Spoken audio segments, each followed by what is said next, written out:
डर लागे हमके हंसलस बंगाल वाली सखी के बलम के जाई ना कमाए पिया डर लागे हमके हंसलस बंगाल वाली सखी के बलम के पूछाऊ खिया दी पिया घोर के पिया दी पिया जान के न खतरा उठाई अरे बहरा न जैती पिया घर ही कमाईती बहरा न जैती पिया घर ही कमाईती। Music by Priyanshu Singh.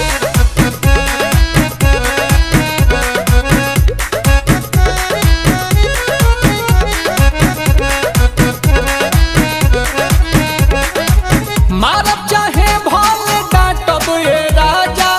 दोसरा के कोरा न साटब माया त बाँट लेब ये हो बलमुआ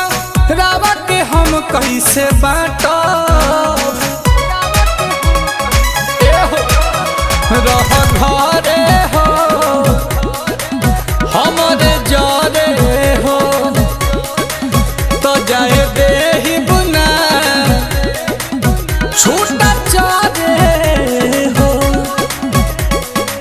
कही तत दिन रात सुगा लेखा दूध भात अपने ही हाथे खियाईती अरे बहरा न जैती पिया घर ही कमाईती बहरा न जैती पिया घर ही कमाईती।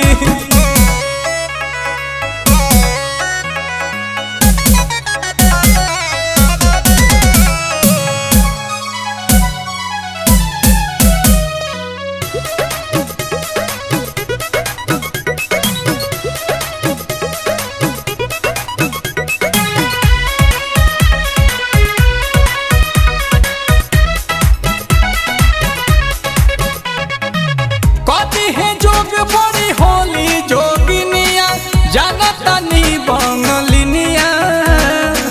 नील कमल जाइब तपा काले आइब तू हमार सवतिनिया एहो बेग धरा हो कुछ करा हो कि आंसू हमरे से पेट भरा हो मेहरी के कहल मानी कोरावे में का कहचानी संग ही जवानी बीतईती अरे बहरा न जैती पिया